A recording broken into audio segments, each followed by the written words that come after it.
Thanks for listening to the Herd Podcast. Be sure to catch us live every weekday from 12 to 3 Eastern, 9 to noon Pacific on Fox Sports Radio and FS1. Find your local station for the Herd at foxsportsradio.com or stream us live every day on the iHeartRadio app by searching Herd. Now let's get this party started. You're listening to Fox Sports.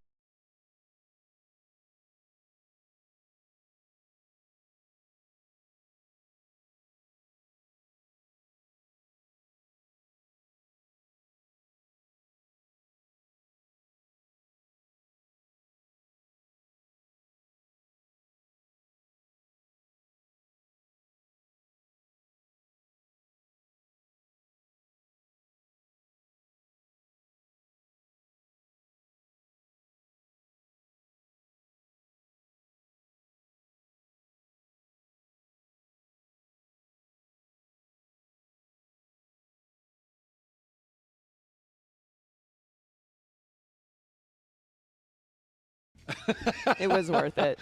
Let me start with this. So, most of this rumor stuff, it makes sense, right? You hear, you're like, okay.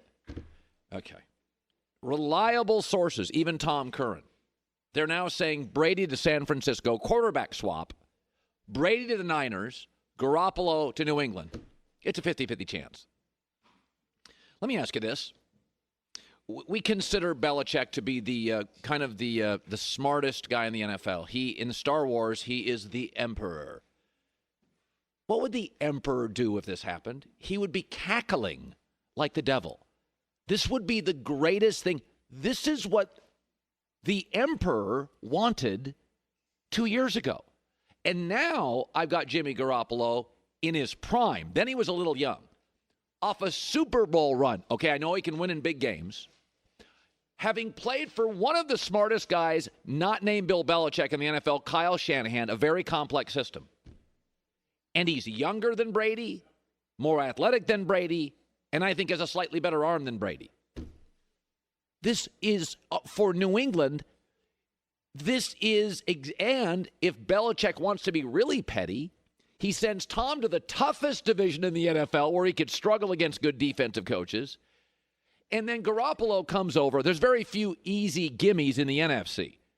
Maybe Washington at home or Tampa. But then you get Garoppolo, who'd have, again, if you're petty, some gimmies in his own division. The knock on Garoppolo, as far as I can tell, is he throws too many interceptions. So I want to deep dive on that. He had 13 interceptions last year. It should be noted there are 16 games, so it's less than an interception a game. But let's deep dive into Jimmy G's interceptions. Okay, I'm going to read this. He had 1 pick six last year. Oh, wait, so did Brady. He had 10 games where he threw a pick. He was 9-1 in those. He did have a costly interception against the Saints in the biggest game of the year. They went on to score a field goal. Oh, Jimmy G had 4 touchdown passes in that game to overcompensate for it. So let's deep dive a little more. Okay, there were 2 games. He was pretty bad against Seattle in a loss, and he was pretty bad against the Rams in a win. What do those games have in common? He was sacked a total of 11 times in those games. Find me the quarterback not named Lamar Jackson, or maybe even Lamar Jackson, who when the offensive line deteriorates doesn't struggle. Go look at Jared Goff's career. Better protection, better player. Matt Ryan, better protection, better player. It works everybody. Again, Russell Wilson's an outlier. It doesn't matter. The knock on him is 13 picks. The knock on him is that New Orleans game, he had a crucial mistake and then compensated with 4 touchdown passes. Just ask yourself, in a league that is moving toward younger, more athletic quarterbacks, what would the Emperor do if this happened? He would cackle. This is a dream scenario for Belichick. This is exactly what he would want. I get my guy back. I send Tom to the toughest division. The contracts are about the same. He already knows Josh McDaniel. I'm going to win the narrative. I'm going to win the division. This is what he wanted 2 years ago. Eric Mangini talked about this morning. The other thing is, It doesn't make sense. What San Francisco does offensively, the boots and the movement, Tom doesn't do. Here's Mangini. I'm completely out on this. You're going to continue to see Jimmy develop, and they're going to commit to that. But also the system. It's not even close to a system fit. Their offense is built on shifting and motioning, where Tom, what he does well is no motion, limited pre-snap reads, limited pre-snap reads so you get pre-snap information. They don't fit. If you have one of the greatest players to ever play, you make the system work for him. You don't try to force him to learn something at 43 years old.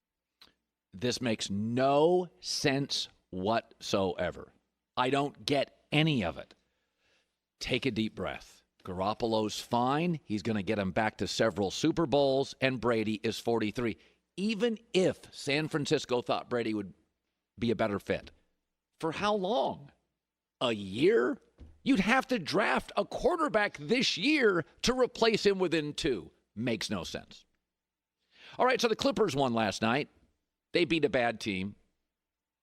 But they are now officially 9-0 when they're healthy. When all the guys play, they are 9-0. They are the best team in the league. You get to a point in the NBA in the second half, it's check boxes time. Size, check. Experience, check. Championship winning coach, check. A player that can get a bucket or make a stop, check. Maybe the best in the league in Kawhi. Good bench, check. Length, check. Shooters, check. Size, check. They're 9-0 when healthy. People in the NBA know this, but the NBA season's long. Milwaukee has no championship pedigree at head coach or anywhere on their roster and doesn't really have a second great player. Clippers do. The Lakers head coach has never won a title, LeBron-dependent roster, and a very weak bench. Listen, the NBA media is a lot like the political media. It's a long campaign. And you get hooked into fun stories more than accurate ones. Mayor Pete was kind of a fun story. Elizabeth Warren is feisty. Feel the burn. Joe Biden is going to win the nomination, and he's the Clippers. He's not that great of a story. I mean, let's be honest. Kawhi doesn't talk. Depth is not a riveting column. And they're kind of pacing themselves in the regular season. And I get this morning you want to talk about LeBron hitting half-court shots. And Milwaukee's like, a new candidate on the trail. I could write a couple columns on that. But let's be honest. Kawhi in San Antonio, Kawhi in Toronto, Kawhi with the Clippers. We've seen it before. He's pacing himself. He's taking games off. It's a boring column. It's the best team in the league. And there's 2 things about the playoffs you have to remember, because we all acknowledge that the regular season is different than the postseason. There's 2 things you have to remember about this. Number 1, in the playoffs, it gets Joy and I talk about this, very situational. Can you get a stop, and can you make a bucket? Doesn't have to be a 3. Can you make a stop and get a bucket? Kawhi may not be the best player in the league, but he's probably the best at that. LeBron's not as good as making a stop anymore, and Giannis isn't as good at making a bucket if you double him. The best make a bucket, we need it now. Get me 2. And the best make a stop in the league is Kawhi. He's a Clipper. The second thing you have to remember about the playoffs is that the referees swallow the whistle. That's why James Harden and Westbrook get frazzled in the postseason. It becomes a very physical NBA, and veterans are rewarded. The Clippers are as physical as any team in this league. Kawhi is physical. Lou Williams, more of a shooter. Paul George can be physical. Patrick Beverley is physical. Montrezl Harrell can be physical. This is the best team. And it's a long campaign and a long season. And Joe Biden's pacing himself, and that's not fascinating. There was Mayor Pete and feisty Elizabeth Warren and feel the burn. But in the end, it's all going to work itself out. Stuff we've seen before. Doc Rivers win a title. Kawhi get a stopper, make a bucket. Depth mattering. Wing players. Experience, size, and length is going to win the championship. Good to have you in today. Nick Wright stopping by. Peter Schrager next hour. Brad Turner covers the Lakers for the LA Times. He'll be joining us as well. We are packed today. I do think it's interesting. I bet there are certain cities in America that do not like me. I mean, like if you go to Tulsa, Oklahoma, it's Sooner territory.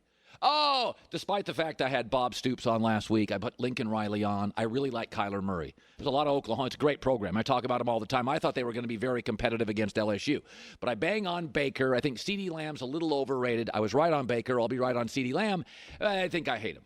And for years, I didn't put my arms around Westbrook. Yeah, I was right. Even Oklahoma City eventually moved off him. Fans locally don't care about Wright. If they think that you're picking on some of their stars, they hate you. They just don't like me. Green Bay must feel the same thing. Because last year with the Packers, I'm like, I've been saying this. A, Aaron Rodgers is declining. Told you so. You saw it last year. B, there were a 13-3 team that really was closer to a 9-7 team. Told you. You saw what the Niners did to them twice. And the Milwaukee Bucks are really, really good. But I don't think they go in the championship, and I think they're flawed. And I love Giannis. But I'll tell you why he'd be my number 2 in the MVP vote, and I don't understand why right now Giannis is a runaway favorite. It's not about Milwaukee. It's not about the market. I don't understand it. It makes no sense to me, and I'll explain that coming up. Be sure to catch live editions of The Herd weekdays at noon Eastern, 9 a.m. Pacific on Fox Sports Radio, FS1, and the iHeartRadio app. When you're buying a new car, you need transparency. What did the people before you pay for the same car? Go to TrueCar, smarter way to buy a car. I used it, saved $3,000 off a truck a couple years ago. Giannis is going to win MVP. And Milwaukee, it's nothing against you. And Giannis is a great player. I'd vote him number 2. But it is interesting. LeBron has won Player of the Month in the Western Conference, second month in a row.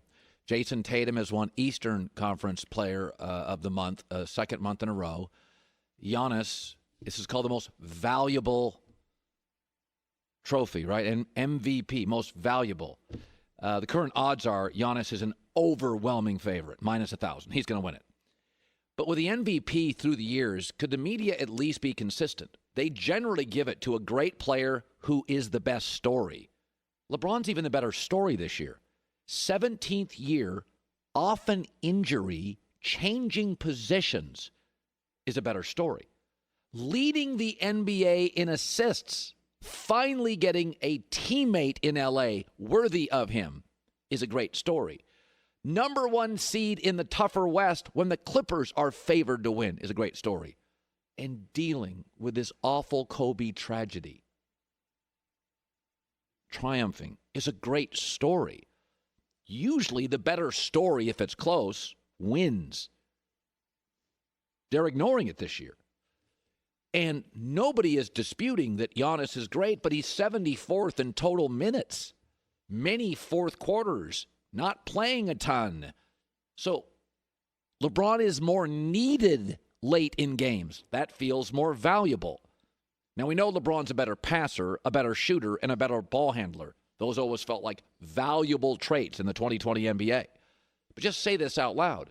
New position, new coach, totally new roster, and the Kobe tragedy. That is a fascinating accomplishment and a remarkable story. And ask yourself the question we've always asked about MVPs. What's the team without them? Giannis is a great player. Kawhi is a great player, but Toronto was 17-5 last year without him. He's not an MVP. They're good now without him. Oklahoma City this year is as good as they were mostly last year with Westbrook. Westbrook's great. I've never thought he's an MVP. But the Bucks are 5-1 without Giannis. The Bucks are still absolutely better than the Nets, meaning they're a playoff team without Giannis. Lakers a playoff team without LeBron? Have you watched their offense? Have you watched the plus minuses? I don't know if they're I don't think they're a playoff team. They don't have the bench. They don't have a guaranteed third starter. So, this is nothing against Milwaukee. I would vote Giannis too, but seems to me passer, shooter, ball handler, more crucial fourth quarter minutes, having to overcome a new roster. Milwaukee's just 9 games better than last year. The Lakers may come close to doubling their win total. That's the definition. Oh, what changed from last year? LeBron. Seems to me that sums up valuable. Joy with the news. No. Turn on the news. This is the Herd Line News. Well, even though I asked everyone to stop doing this, and I hate it, Joe Burrow has been getting some comparisons to Tom Brady leading up to the draft. Stop. But he doesn't want that kind of pressure as he begins his NFL career. Good for him. Please don't compare me to the best player of all time. All right, let me do my own thing. Don't do that to me, please. All right. It's high praise, though. It is, but it's Tom Brady. Very fair of Joe Burrow. Yes, he's right. Joe Burrow is right. This was the Drew Brees, Baker Mayfield, and I said, so you're going to put pressure on Baker to be the most accurate passer in league history. Well, I mean, we're comparing Tua to Drew Brees, which I think is also ridiculous. Well, I don't think it is because Tua is the most accurate college quarterback I've seen, and Tua is a much better prospect than Baker. So we're saying if he can play. Well, we're saying he's a left-handed Brees with a medical issue. I think that's a reasonable comp because Tua is a generational high school, college quarterback prospect. I think the comparisons that we make should be realistic within what is available. Like Drew Brees, arguably, is the only comparison in this time that's fair. To Tom Brady. Peyton Manning, obviously, but like those are very much outliers, right? So to compare to Drew Brees, I think is actually unfair to Tua as well. As unfair as it is to compare Joe Burrow to the greatest quarterback of all time. Just calm down, allow these guys. We do this all the time. We talk about it in the NBA because everybody wants a comp, right? Which is fair. We want to know what we're looking for. GMs ask their scouts to do this, right? But we should calm down a little bit. Tom Brady is obviously ridiculous, but maybe just a more realistic comp, and then let them overachieve. These are young guys coming into the pros who are dealing with much more than just adjusting from the players around them and the players that they're playing against. Should be noted, Tom Brady wouldn't be Tom Brady if he got drafted by Cincinnati. So to compare Joe Burrow to Tom Brady, he inherited Robert Kraft and Bill Belichick. And it could be argued Tom Brady is the greatest overachiever in the history of sports. Yeah. Burrow's actually a better prospect than Tom by a lot. He was drafted in the 6th round. Yeah. Joe Burrow's going to go number 1 overall. The expectations are going to be... They're not even there's no comparison to it. Nobody knew what Tom Brady was going to be. The Patriots didn't know what Tom Brady was going to be, or they wouldn't have picked him in the 6th round. So Andy Dalton has been rumored to be a target for the Patriots if Tom Brady leaves New England, and former Patriots offensive coordinator Charlie Weiss thinks it would be a good fit. Just think that of the quarterbacks out there, the guy who's most ready to play in the Patriot system would be him. He's won a lot of football games. He knows how to see the field. Throwing it's not been the issue. The biggest issue with Cincinnati is the mentality in the building, number one, and the injuries to all the skill people on a yearly basis. Every year you're watching Cincinnati, you ever see their full group of people all there together for an extended period of time? Hardly ever. And then still, how many years did the guy ended up going to the playoffs? A half dozen? How many of these other guys have been there a half dozen times? Dalton led the Bengals to the playoffs 5 straight seasons from 2011 to 2015, but obviously never won a postseason game. He only played in 4 of those 5 games. He was injured in 2015. He also, those Bengal teams were loaded at wide receiver, running back, tight end. Those were good. Those were really talented teams. And very well coached as well. Yeah. I just think that we're living in this insane, like, imagine in 3 weeks' time, Andy Dalton could be the quarterback of the New England Patriots. It'd be so crazy. And Tom Brady could be the quarterback of the Tennessee Titans. How boring would New England, and I've said this before, the Cowboys are a talking point, the Lakers are a talking point, Ohio State football is a talking point, regardless of the season. If Brady left New England and Andy Dalton filled in, the Patriots are no longer a topic. I mean, seriously, I'm not sure. I mean, I think I'm curious. I'm not sure. I don't know that there's much to talk about. I mean, they're out of the Super Bowl. But I'm going to be curious to see, because this is really what this is coming down to, right? We've had this discussion for years. Is it Brady? Is it Belichick? Who's more responsible? Could Belichick be this guy if he didn't have Tom Brady there? Can he do it with anybody? Well, now you're really going to get to see if he can do it with anybody if Tom Brady leaves. Yeah. You know who would celebrate Andy Dalton to the Patriots? Andy Reid. Patrick Mahomes. Always ask yourself, what would your rivals think of your move? If Garoppolo went to New England, Kansas City's like, but you have to take into account ego. Man, ego. I mean, I don't have these problems, but if Bill Belichick thinks he can get it done with Andy Dalton, I think we're all looking at that the same way. And again, Andy Dalton is not a bad quarterback, but if you're coming in to replace Tom Brady, I think he's pretty bad at this point. You probably want to make a little more of a splash. Finally, the Pelicans initially said Zion Williamson would not play in back-to-back games when he returned from his knee injury, but now that New Orleans is facing their first back-to-back with a healthy Zion, they've changed their tune. Zion will play tonight against Dallas after putting up 25 points last night in the loss to Minnesota, and head coach Alvin Gentry said the medical staff will be monitoring him closely. He played 33 minutes. Magical. Had 25. Look at him. 8 and 3. And 4 steals last night. Oh, my Lord. This is exciting. This is a good development. Love him. I mean, just look at his traps. Look at just the way he's built. Look at his butt. He doesn't even look like other dudes. He's so dynamic. So great. He is fun to watch. I'm glad that he's playing in back-to-backs. I'm glad they're not being scared and timid with him. This is what he's supposed to do. If he's healthy, he should be out there. Yeah, this is not innings limit for a guy off elbow surgery. Let's get him out there and play. Yeah. Joy with the news. Well, that's the news. And thanks for stopping by. The Herd Lie Take News. advantage of Casper's end-of-season clearance sale up to March 23rd. Casper.com, 20% off. Get the mattress of your dreams. Well, a lot of topics. I led the show. The Garoppolo to the Patriots, Tom to the Niners. I just don't. I just don't get it. I don't get it. Let's see if Nick Wright does. First things first. Brought to you by Mercedes-Benz, the best or nothing via the Coward Global Satellite Network. My argument is even if you did think Brady was better, you would have to, if you're the Niners, draft a quarterback this year. Wouldn't you have to address it? It's the toughest division in the NFL. Nick Wright, you are joining me. What do you even make of the suggestion? Reliable sources are now saying it's a real thing. What say you?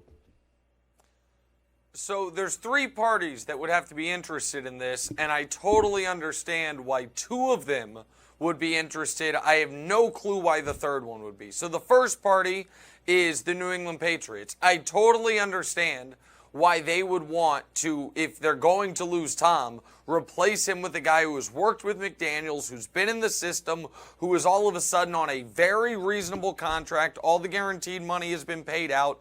It's $27 million a year for the next 3 years. I get why the Patriots would be interested. Another party who would have to be interested is Tom Brady. Tom Brady, he's from Northern California. They have a great defense. They have an excellent offensive line. They have a great tight end. I get why he would be interested. So now we're 2 out of 2. But the third one is the Niners. And why would the Niners be interested? That's the part I can't wrap my mind around. You've got a 28-year-old quarterback making $27 million a year, coming off the best season of his career, even if I think those numbers are slightly inflated. Why would you want to replace him with a 42-year-old quarterback coming off the worst season of his career who's going to want to make about $27 million a year? So that's the part where the circle cannot be squared or the square cannot be circled. I can't figure out why the Niners would want to do this, and if they don't want to do this, this has no legs whatsoever. And so I get why for Brady, I get why for the Patriots. I do not understand why for San Francisco. So that's why I can't see this actually coming into fruition. I like Giannis. I really do. But we have a history here that the better story often wins. I just talked about this on the campaign trail. It's a long campaign. Mayor Pete was just a new story. Write about it. Elizabeth Warren was feisty. I get it. I understand it. It's a long season. But let's be honest.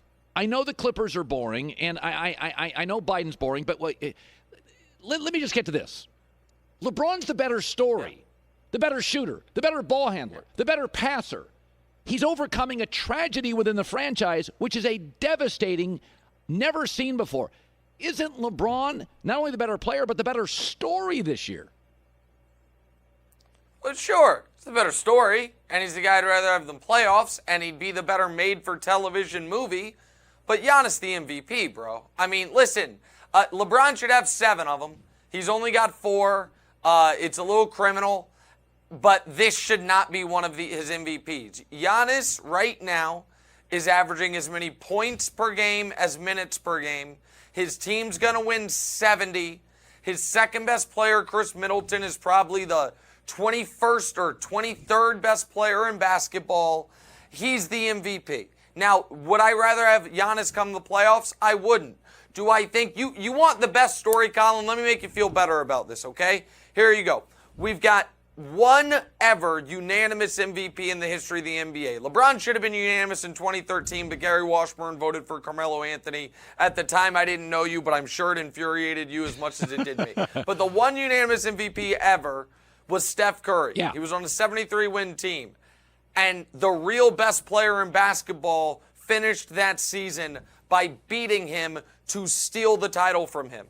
What if we have a second ever unanimous MVP on a 70-win team? It's Giannis, and that season ends with the real best player in basketball stealing the title from him, with LeBron winning the title in LA. That's how I think this thing goes. I think the Lakers win the title. I think LeBron is still the guy you would most want to have in April, May, and June. But I have to give Giannis his credit. He is putting up the highest PER ever on a team that's going to win 70. Everything is built around him. He might be the best defensive player in the league. He deserves the MVP, even if he is not the story. But my God, I missed it earlier. If you found a way to get Pete Buttigieg into the NBA MVP conversation, that's why we're all playing for second place against you, bro. Yeah, I can't believe it. Yeah, I kind of messed that up. It was actually my Clippers story, but I get into this politics. Super Tuesday. I started the show today. I know. Yeah, Super Tuesday, man. You're a political junkie. I'm with you. I know. This will be in the fourth hour of the show. You and I will give our picks for the Dem nomination. I don't know if we have time right now. So Zion takes on Luka tonight. Here's an interesting thing. Rules dictate a lot of players' careers. Back in the early 2000s, the NBA said no more hand checking. Suddenly, guards started winning MVPs. Nash 2 times, the Westbrooks, the Derrick Roses, the Steph Currys, because you couldn't hand check. You can't stop these guys. In the NFL, the no catch in the NFL became a catch. And and you can't hit receivers over the middle. Suddenly now, it's a quarterback wide receiver league. They were icing on a cake for most of my life. Very interesting thing happening with Zion. In February, led the NBA in free throws per minute. The NBA has made a decision very early on Zion. All this contact, it's not you. It's the opposition. It's becoming Karl Malone, who scored almost 10,000 points at the free throw line.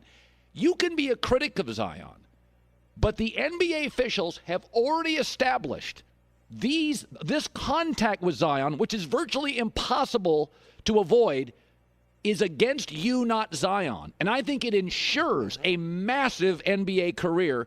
Are you aboard the Zion train already? Oh, absolutely. And by the way, 1211 Avenue of the Americas, New York, New York, is the address of the office. I'm accepting written apologies from all my media colleagues that mocked me last year when I said Zion was a top 25 player in the NBA when he wasn't even in the NBA yet. You did. Last year, when I said Duke could win a few games against an NBA team because they would have the best player on the court. Here's the other part. Let me further your era analogy a bit. The other element of why Zion is being so successful has to do with the same type of reasoning why the 2018 Patriots won the Super Bowl. Belichick looked around and said, everyone's going fast. Everyone is putting a nickel corner on the field. What if I go fullback, running game, tight ends, and punch you in the mouth? Zion didn't look at this. It just happened. But the whole league is like, Steph, Trey, small, shooter, fast, light. And Zion's like, how about just big, strong, terrifying? You got the people for it? You don't. And so there's two teams in the league that can kind of match up against him. Milwaukee and the Lakers, because they're so big. And by the second time he played the Lakers, he dropped 35. Because there is no answer for raw strength, raw athleticism, raw power. And the human body has not evolved in a way that people are ready to deal with Zion. So yeah, I think he's coming along at the exact right time. And when the whole league is zigging, he is a giant zag to your throat, and there's no answer for it. So yeah, anyone that says, I don't know about Zion, I don't know what you're seeing. Is his game perfect? No. Does he need to add a jump shot? Sure. Are there different flaws? Yeah. But if he never improves, he's 24 a night on 55%. You know what we call that? A Hall of Famer. That's without getting better, and he will get better. By the way, you're not a big Clipper fan. I am. I think they're going to win. I think they're the best team, and I think they check all the boxes. Frank Vogel doesn't have a title. Guy in Milwaukee got no titles. That matters. I like Doc's got a title. Just sum up, because you like the Lakers, sum up your number one concern for the Clippers, because you're just not as high as I am on them. Well, I mean, I think one of the reasons I'm not as high on them as many other people is because I have the misfortune of I've actually watched all the games. And it's like, oh, wait, they're good. I mean, they're not great. They're good. You mentioned Doc Rivers. Yeah, listen, the legendary coach Doc Rivers, who hasn't been to a conference final since Kevin Garnett was on his team a decade ago. So he's had some good teams. Chris Paul's there. Blake Griffin was there. It seems a little interesting to me. The devastatingly consistent playoff performers on the Clippers, other than Kawhi, like Paul George, who I think the last time we saw him in an elimination game, I think it was like 2 for 18, but we don't talk about that. We just blame Russ. Reggie Jackson, tirelessly committed to winning. I just don't see it. The Clippers are going to be this great defense. They're finally healthy. You're seeing what they can be, like allowing 130 points to Shake Milton and the third team Sixers. Little concerning. And then it's like, well, they have all these guys who can guard LeBron. That is true. Which is why if the 2018 Cavs had to go through the Clippers, they might be in trouble. But it's the 2020 Lakers. And while the Clippers have a surplus of guys who can stop LeBron, they're going to be relying on Ivica Zubac to stop Anthony Davis. I don't think that's going to work. So we'll see. The Clippers have been a good team that at times have been an excellent team. And if they are fully healthy, they're dangerous. But I have no reason to believe they're fully healthy, and I have no reason to believe they can stop Anthony Davis. And by the way, you were mentioning Zion. I'd like to congratulate Zion Williamson, who 15 games into his career is evidently able to do something Kawhi Leonard's not able to do 9 years in, which is playing a back-to-back. So credit to Zion. He's already on his way. Kawhi maybe gets there around year 12, 13, but I'm just not buying into the Clippers, Colin. Your confidence is impressive. I mean, he really is going all in on this. The well-coiffed, smartly appointed Nick Wright. Good to hearing you on radio all week in the afternoon slot on XM Sirius. He does a great job. Thank you, Nick. Appreciate you. See you guys. Thank you. Love the hair, Joy. Yes. You guys are Thanks, Nick. Yeah, thanks. You got me talking about Mayor Pete and Feel the Burn and. Yeah. Well, you like analogies. Yeah. You are the absolute best at putting things into a perspective outside of sports. Yeah, political media and the sports media, the NBA media, are the same. They sometimes fall in love, get hooked with stories that are new and fun and exciting. Joe Biden's not, and Kawhi being great when it matters isn't, because Kawhi doesn't talk. And Biden increasingly talks and screws up. But the point being is good, and winning is winning, and I like the Clippers, and I think Biden is the nominee. Okay, no, it's not a fancy story. I know Kawhi, we've seen it before, but at some point you got to lean in on accuracy. Coming up next, officially, I'm going to give you my mock draft. Okay, not the draft, 3 things you're going to see in it. Because I can't believe, even people I like, their mock drafts are crazy town. And I'll give you the 3 things that are going to happen in this draft. I guarantee you. That's coming up next. Be sure to catch live editions of The Herd weekdays at noon Eastern, 9 a.m. Pacific. Next hour, Peter Schrager, next hour. Hate your job? Maybe it's time for a career. A new life as an IT pro in as little as 4 months. Go to mycomputercareer.edu. Free career evaluation, not rocket science. It's My Computer Career. Joy Taylor joining us. Nice to have you in. Peter Schrager next hour. Brad Turner, LA Times, covers the Lakers. We'll talk about that. I do think LeBron should be the MVP. I think he's the better story. I think he's more interesting. And in the end, he's had to overcome more. New coach, new roster this year that Giannis has not. So I was reading PFF, Pro Football Focus. They do this grading system, which I really got turned on to about 4 or 5 years ago. We bring their guys on once in a while. So we're getting to a point now where you're just seeing mock draft. We're in March. Draft is in April, 6 weeks away. So you're seeing a lot of mock drafts. I'm into them. I've been watching them for 6 months. And I have enough contacts in the league where there are certain times I see things and I just say, okay, if I see one thing that I don't like in a mock draft. I'm like, okay, I'm out. I'm not just. I'll go find a new mock draft. And I like Pro Football Focus.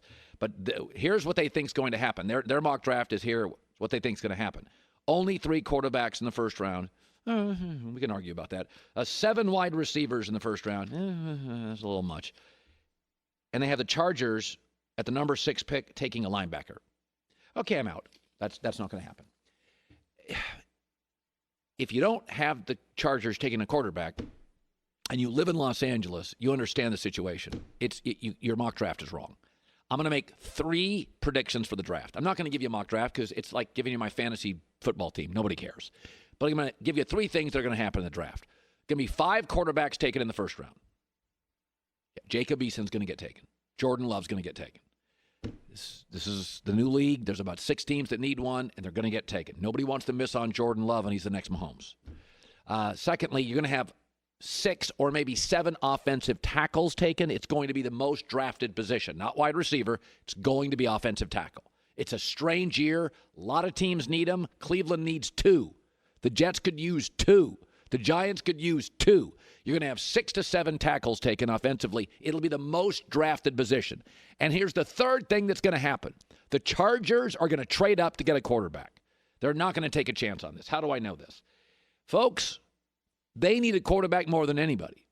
I mean, Jacksonville, they have Gardner Minshew and Foles. Well, what about the Miami Dolphins? Well, they're going to draft a quarterback, but they have Ryan Fitzpatrick, who's still under contract, and they brought in an old friend of his at coordinator to work with him for at least 1 more year. Well, what about the Bengals? They still have Andy Dalton. Word is Belichick wants Andy Dalton. So even the teams that are drafting a quarterback have a solution or an answer for a year. The Chargers don't. And the Chargers are in a unique situation because they're in Los Angeles, moving into a new stadium, and they can't sell tickets, and their head coach has to win now in a highly distracted sports market that has the Dodgers and the Angels and LAFC and the Lakers and the Clippers. You do this and the Rams. And you have to remember, Los Angeles is not Cincinnati. It's Miami is a big event town, but it's not Los Angeles. Just think about in the last couple of years what's come to Los Angeles. The Dodgers went and got Mookie Betts. That gives the city of Los Angeles and Orange County the best player, Mike Trout, and the second best player, Mookie Betts. The Lakers have delivered LeBron and now Anthony Davis. The Clippers delivered Kawhi and then Paul George. The Dodgers went out and got, or Angels went and got Anthony Rendon, another great player. This is what the city does. This is Los Angeles. It's a new stadium. They can't. Tyrod Taylor's a nice backup. You're not going to build your franchise. And there's already a lot of dissension within the stadium deal, the SoFi Stadium, because the Rams and the Chargers share some revenue. And the Rams are saying, why are we sharing revenue? You can't sell any tickets. So there's a lot of discomfort in that relationship. The Chargers you can sell Jordan Love in L.A. He's new. He's fresh. He's the next Patrick Mahomes. But if you have a mock draft, I don't even know. I mean, Indianapolis is going to take a quarterback, in my opinion, and they have Jacoby Brissett, who can win games. So when I look at these mock drafts, there's 1 or 2 things I'm just out on.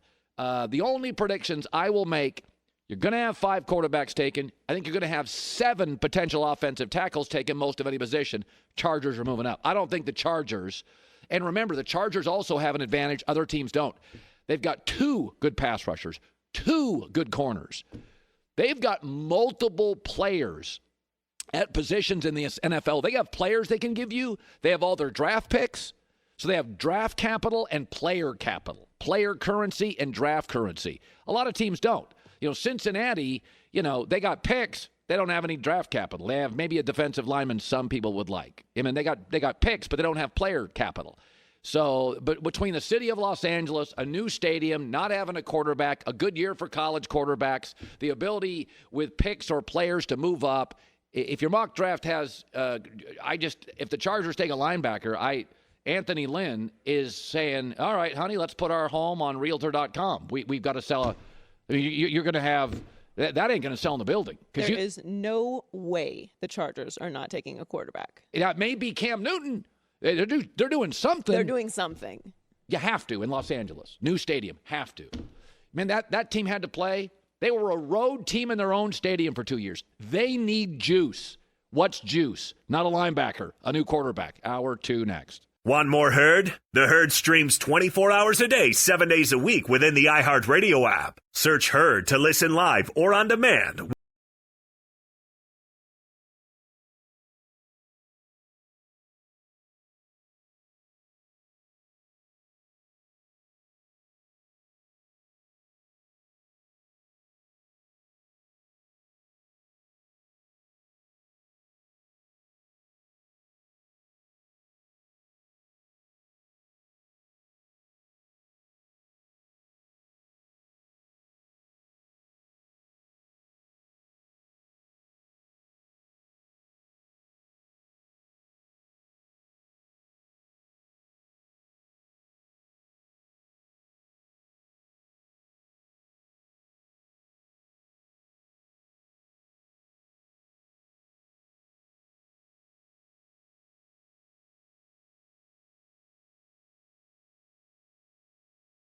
How the 70s were and the protesting, now they're all distracted.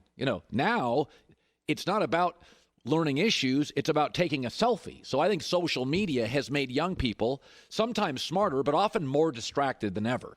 And I don't think you can rely on young people. But I start the second hour, Joy, thinking about young people because tonight Luka takes on Zion. Zion's 19 and Luka's 21. And one of the things I think is really important with young people is make them overcome stuff. Don't make it easy. In the end, it pays dividends. You don't have to make it brutal on them. But Zion has had to overcome stuff. Zion was not the number one high school player. He was a good player. Zion blew out his shoe and got hurt in college. Zion got hurt in summer league. Zion got hurt early and had to watch. He's had to overcome a lot of stuff. And I think it's paying dividends. There's a toughness and a mettle being developed by Zion early in his career. Michael Jordan couldn't beat Larry Bird and the Celtics. He couldn't beat Isaiah Thomas. He didn't get along with teammates. People forget those years for Jordan. He built up these calluses. And he was a tough kid anyway, but he built up these calluses and this toughness. And Michael was just unforgiving and relentless. That more than anything kind of defined him. And then you look at Luka. Well, Luka was very early thrust into, professional basketball at a very early age and had to play against people overseas that were bigger, were older, were stronger than Luka. So, and yet, as he's playing against guys and have to bail water early over there internationally, he developed a toughness and a savvy. He came into the NBA, and he was the most experienced rookie of all time. I mean, You just see Luka international in the NBA. He played against players that were better than American college players. So I do think having to overcome stuff is really, really important. And I think both of them are going to lead their team. I think they both have incredible games moving forward. Luka is a big that can shoot. He's a 6'7.5" guy. He's got his ability to get a shot is really good, and he is deadly accurate. I don't remember a 21-year-old who was this confident as a shooter. You can just see this kid's going to win a scoring title or 3. He's going to be the centerpiece of Dallas for the next 12 years. They found their Dirk. They found a very likable, coachable, hardworking scoring machine. He's going to end up as a top 10 NBA scorer. And having to overcome those European basketball leagues when he was the youngest guy on teams, and those European leagues are good, is really developed a tough, mentally strong, physically strong player. And Zion have to overcome all these injuries. Zion's fascinating. I said this earlier to Nick Wright. Is that how leagues are officiated matters. The NBA got rid of the hand check. They got rid of it in the early 2000s. And from that point on, ball handlers started winning MVPs, not centers. Iverson, Nash won twice. Steph Curry won. Westbrook won. Kobe was a ball handler. James Harden won. So the NBA is establishing with Zion, we're not going to call charging. There's going to be contact with you on virtually every play. It's against them. Since February, I think it's 11th, Zion leads the NBA in free throw attempts. So they are establishing with him a protocol. Contact on every play. He's only had 5 offensive fouls called on him. So I think tonight you're gonna get a glimpse of the NBA future. And I think these guys are built. First of all, Zion is a highlight reel waiting to happen. Younger people are watching highlights now more than games on their devices. He's going to be a rock star. And Luka is a 6'7.5" guy that can shoot. He's tough. He's smart. He's got a great coach and a great owner. Some people like Trae Young. And John Morant's great too. But these guys feel like, to me, I've got the size. I've got the scoring. I think they're just going to be stars. I think Luka's going to end up being one of the great scorers in NBA history. All right, so I saw a story this morning that is it's interesting. Again, I trust Jeff Darlington. I know Jeff. He's a very, very good reporter. Jeff Darlington is reporting that 8 teams, not counting New England, so that's over a quarter of the league, 8 teams are in the mix to sign Tom Brady. Now, I think this is more owner than it is GM and coach. I think most coaches, I think some of these teams, I don't want Tom to become the bearded lady at the circus, kind of a ticket-selling pawn. And for some of these teams, I just don't get it. But we were sitting there this morning and we're going, all right, 8 teams. Let's guess the 8 teams. Some are easy. So we're going to play the Brady hunch. Okay? Here's the Brady hunch. Here's who we think the 8 teams are. Here's the story. Okay, number 1. Chargers. Okay, it's a star-driven market. They need a quarterback desperately. They moved off Phillip Rivers. They have an offense that was sort of built for an older quarterback that's not a mover. LA's a star market. Nobody in the NFL has less of an answer this morning at quarterback, as long as Cam is healthy. Chargers, number 1. Number 2, are San Francisco 49ers. Tom's from there. Kyle Shanahan respects him. It would be a great place to go. It's a smart, sophisticated offense. They've got a fullback, which Tom likes, running backs, weapons, and a great tight end. Number 3, I'm guessing it's the Raiders. Bumped into Mark Davis at the fight, all smiles. We've seen Brady bump into Mark Davis at fights. They're in a new market. He's the poorest owner in the NFL. Tom equals ticket sales. They have a better-than-average offensive line and an excellent running game. And let's be honest, all famous acts end with Vegas residency. Number 4, the Colts. I initially thought they'd be the favorite. Then people talked me out of it. Giselle won't move to Indy. But they have exactly what Tom likes. They have a respected former quarterback as a head coach. Tom likes him. They have a great offensive line. They really just have to solve some skill positions. I think they have to upgrade at wide receiver and running back a little. Receiver more than running back, Colts. The number 5 team is, and we've read about this, the Miami Dolphins. Brian Flores connection. He knows the division. You would strengthen Miami and weaken New England simultaneously. I think number 6 is the Titans. That's the obvious one to me. That's the favorite as we play the Brady hunch. Mike Vrabel's a former teammate. The GM is a former Patriot. They play in a very winnable, sometimes dysfunctional division. They have a great running back, a top 8 offensive line according to PFF, and I think they have good weapons. Not great on the outside, but good. Number 7, again, I got 2 spots. 8. Jeff Darlington says there's 8 teams. I'm going to throw out Tampa Bay. Bruce Arians is a proven veteran head coach, offensive-minded, star receiver, solid backs, good 2 receiver, top tight end. Offense isn't their issue. Defense is. I'm guessing number 8.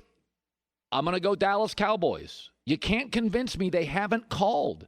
Jeff Darlington says 8 teams. Let me read this here. Have at least their eye on him. They are having internal discussions right now saying, is this the right fit for our organization? Great roster, aggressive owner. Owner is also /GM, biggest franchise in sports. It's the only place Tom goes, and the team is as big as his brand. I'll say it. In life, people buy what they want. If you see something, unless it's absurdly expensive, if you see something, you just go buy it. Jerry Jones sees something, he goes and buys it. Tom's going to be cheaper than Dak. I don't know. It put the picture up. You can't tell me Dallas isn't at least kicking the tires on this. If there's 8 teams, Albert Breer yesterday said Giants aren't one of them. I trust Albert. The 8th team is Dallas. Not saying it's happened. Jerry Jones, I was told yesterday, is showering considering Des Bryant. Okay, as he's drying his hair, is he not considering Brady? You're considering Des Bryant. You're not considering Brady. Just throwing it out there. Peter Schrager is joining us coming up next. NFL Insider, Fox Sports. Be sure to catch live editions of The Herd weekdays at noon Eastern, 9 a.m. Pacific on Fox Sports Radio, FS1, and the iHeartRadio app. Dear Young Rocker is more than just a podcast about music. It's a memoir of how it feels to survive high school when you don't fit in and the freeing feeling of picking up a guitar for the first time. It's also advice for anyone who is or was young and has ever felt weird or alone. One Dear Young Rocker fan wrote to say, I truly wish I could teleport back to 2000 and give my younger self this podcast and write, your cellulite is just as punk as Johnny Ramone's weird face on my wall. Another said, thank you for sharing your story and letting my daughter know she's not alone and that it will all be okay. The AV Club's Podmas says about DYR, this podcast exploring the relationship between gender, rage, and the power of music is like an unearthed time capsule containing a forgotten strain of teendom. Dear Young Rocker is written and narrated by me, Chelsea Urson, executive produced by Jake Brennan, and comes to you from Double Elvis Productions. Listen to Dear Young Rocker on the iHeartRadio app, Apple Podcasts, or wherever you get your podcasts.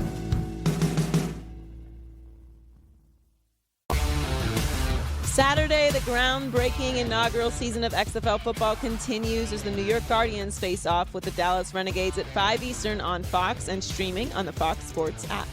We're about a week away from NFL free agency opening up. There's a lot of draft talk moving up. I've said my 3 predictions for the draft are 5 quarterbacks in the first round. I believe that. 7 offensive tackles in the first round, and the Chargers are not risking it. They're going to trade up and get a quarterback if they don't get Cam or Brady or something like that. Peter Schrager's fantastic New York Times bestseller, Out of the Blue, co-host of Good Morning Football. Peter Schrager joining us via the Coward Global Satellite Network. All right, let's start with this. Most of these trade rumors I buy into a little, Schrags. The Brady Niner thing that gained steam yesterday, I don't get it. I like Garoppolo. I think he was better than Tom last year. Maybe I'm nuts. Do you buy it? Do you sense it? Do you hear it?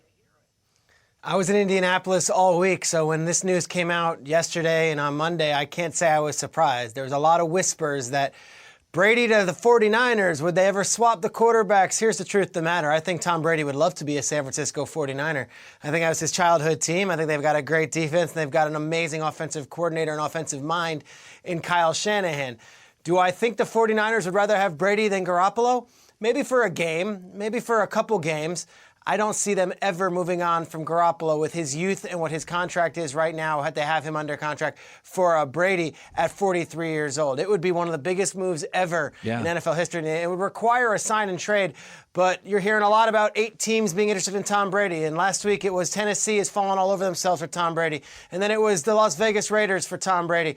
It's a lot about Tom Brady. I don't hear much from these teams. So I'm very curious to see how this plays out over the next 2 weeks, because for all these people that are linking Brady to these million teams, the Patriots aren't talking, so we don't know where it's coming from as far as they're in. I don't think the 49ers necessarily are talking and saying we want Tom Brady. So it makes a lot of sense to have his market be nice and robust and all that thing. I'm not sure the 49ers would be even entertaining those thoughts, let alone rushing to go make that move. Yeah, it's a very good point by Schrager. All these rumors help Tom. They don't necessarily, you're not hearing anybody discuss those rumors. I do wonder, though, do the Patriots have a strategy for this free agent thing with Tom? Well, what are you hearing about? What is their strategy with Tom? All right, so this is what I got at the Combine, and of course doesn't come from New England because no one there talks. That's the truth. The story is that they're likely going to sit and wait and see what this new CBA is, and they're not going to be giving Tom Brady any roses or any bouquets to beg him to come back, and that's been the case all the way up through March, which is the case now. Whereas Brady's going to be a free agent. Maybe Brady wants to go entertain those other teams. I think the Patriots are sitting pretty, and they're going to finally wait and see what is out there for Brady, what his market is, and then come back with an offer. Okay. It sounds like Brady might entertain these other offers. It might be looking for some positive vibes. It might be looking to be Look, it was ugly there at times last year. I know there was a lot of unhappiness from both sides of it, but I don't think Belichick, in all the years of watching Belichick recruit free agent talent and also try to bring back free agent talent and finally let go of guys who are loved veterans, whether it be a Vince Wilfork or you can go back all the way to a Mike Vrabel or even a Willie McGinnis. I don't think Belichick comes and begs or is the one proactively saying, please stay, please stay. So as much as Robert Kraft might want him back, as much as Josh McDaniels might want him back, Belichick isn't going to be that one to do the whole courting and the whining and dining thing. So I think Brady is actually going to entertain some offers or at least see what it's like out there. Yeah. But the last second, he's going to have to weigh the pros and cons. And does he really want to learn a new offense, really want to throw to new players, and really want to deal with a new organization at the age of 43? That's a question he has to answer. One of the reasons we love you, Schrags, is you're on the phone constantly. You've hooked me up with a couple of people in the NFL. I love it. I trust your sources. The New York Giants got mentioned in the Brady sweepstakes, and then yesterday Albert Breer said, that's not what I hear. I think they like Daniel Jones, and I think they should like Daniel Jones, and I think they have bigger concerns, mostly their defense. Outside of Dexter Lawrence and Leonard Williams, everybody else. But have you talked to Joe Judge recently about their kind of plan going forward? A lot of things to address. I don't think quarterback's one of them, though. No, I think Daniel Jones is the quarterback, and the Brady thing came out there because of the connection to Joe Judge and, of course, a couple other offensive coaches that Joe Judge brought with him from New England. But here's the issue, or not the issue, but here's the situation with the Giants. You're not going to get much out of that building now either, and here's the truth of it. Joe Judge, I spoke with him, he says, I'm not referring to these guys by name. I want everyone to have a clean slate going into OTAs. I'm like, excuse me? What does that mean? You're not going to mention Saquon by name? He says, I'm not going to mention any player by name because I want them to know that this is how it's going to be moving forward. You come in, blank slate, no star treatment.